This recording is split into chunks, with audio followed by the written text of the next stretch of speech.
Hey everybody, welcome back to my YouTube channel. Merry Christmas and Happy Holidays. In my last broadcast, I read some less than flattering reviews of my hiking memoir. Here it is, Evergreen Dreaming. I had a lot of fun with that, and I hope you did too. If you haven't seen it, please check it out, if for nothing more than a laugh or two. Anyway, in that broadcast, I promised to discuss the contents of the book, Evergreen Dreaming, and also tell you how it started. So I'll do that now. Like I said, this book is a sort of memoir. I did fabricate a little bit of dialogue and one or two minor episodes for literary purposes. So a better classification might be creative nonfiction, but it's definitely my most personal book, good or bad. And the subtitle again is Trail Tales of an Aging Hiker, and that pretty much sums it up. Age-wise, I'm slightly beyond middle age, and what I essentially did was polish up my hiking journal to create a book. And the experiences here cover the years 2013 to 2018, about 5 years' time. And they include 4 section hikes I did on the Appalachian Trail and 1 section on the Montana-Idaho piece of the Continental Divide Trail, the CDT. Now, unlike a lot of hiking books out there, and there are quite a few, and like I said in my last video, with this book I wanted to do a little more than just discuss weather, food, other hikers, logistics. Not to put down other people's hiking books, there are some good ones, but a lot of these types of books are by people with little writing background. And what they do is they do a straight conversion of their trail diaries in a program like Amazon CreateSpace, and then try to sell it.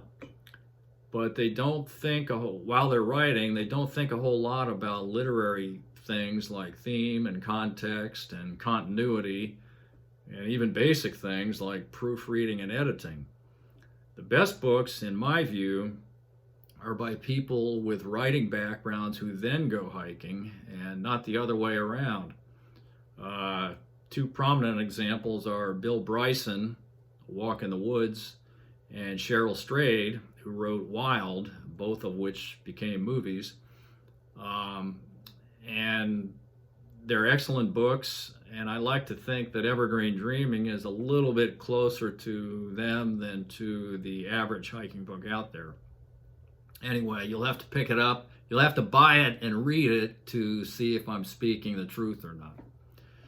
Anyway, even though I self-published Evergreen Dreaming, I did hire an editor as well as a professional artist. And I like to think there are some themes here that go a bit beyond just a mundane recitation of trail experiences. And one of the themes here is environment.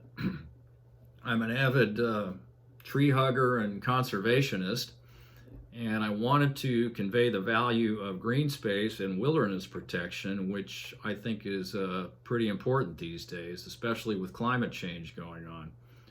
Another theme in the book concerns a character in the book named Kip, K-I-P. Kip is the name I gave my walking stick, but it's also the pseudonym of a boy that I knew growing up in northern Ohio.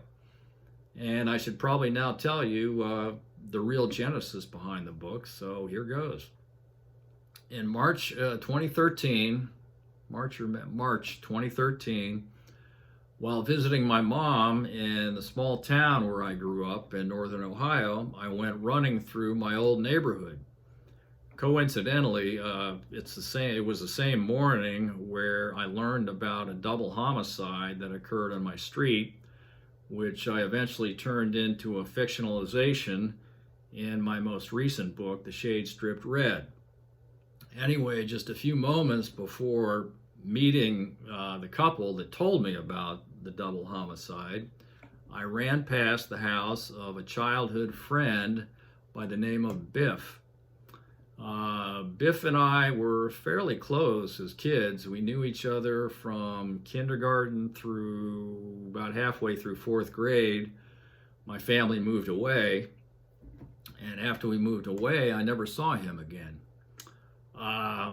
But after running past his house this March morning, I became curious about him and wanted to find out what he was doing these days.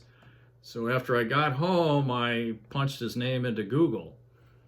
Well, it was like opening the lid of Pandora's box, in a good way, mainly because I discovered Biff had provided a writer, a very popular writer named Christopher Moore, had provided him with the name of the title character in Moore's most popular book called Lamb, The Gospel According to Biff, Christ's Childhood Pal.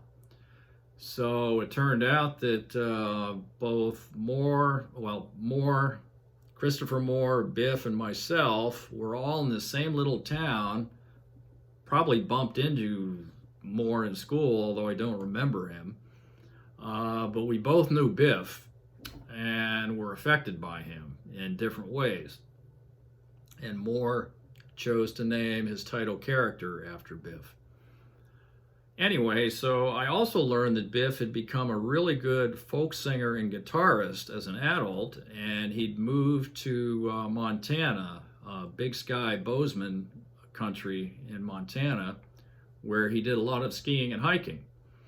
And this kind of gobsmacked me because Biff, he seemed to be living the dream that I'd wanted for myself years ago, but somehow hadn't quite managed. And I also learned that he died a long time ago at a young age. I won't go into how he died, it's not really important. But for some reason, all of this stuff just really hit me hard. I just couldn't get him out of my head. It was like the passage of 40 years had been obliterated. And we were again playing on that little road in northern Ohio. I really felt a kinship with him. And I know it sounds corny, but I wanted to communicate with him. And the only way I could do that was to write about him. The other thing was the way I learned about him was through another hiking book that a musician named Walking Jim Stoltz, now deceased sadly, had written. Stoltz, right now he's in the Appalachian Trail Hall of Fame. He was a hiking nut, hiked all over the country, hiking nut in a good way, because he hiked all over the country. I think I read somewhere over 25,000 miles altogether. And because of his hiking, he became a big wilderness activist, and he traveled all over the country giving slideshows of his hikes to encourage people to think about wilderness and green space. Anyway, Stoltz knew Biff out in Montana and wrote about him in his own book. So the combination of Stoltz's hiking adventures, his wilderness advocacy, and my learning about Biff kind of turned something inside of me. And Stoltz's book prompted me to take up backpacking after many years, and that's when I started section hiking again. And halfway through my section hikes, I decided to do what he did, which is write a book combining my hiking with wilderness conservation and thoughts about Biff, whom I call Kip. And at the end of the book, I actually describe hiking a piece of trail on the Continental Divide, trail that Biff and Stoltz actually hiked way back in 1990. That's pretty much it. There are a few other things I throw in here, like history, literature, thoughts about contemporary culture, again, to separate Evergreen Dreaming from most other hiking books. most of which, by the way, and not putting them down or anything, but most of them are written by younger people who they may not have the historical understanding or the context that an old geezer like myself might have.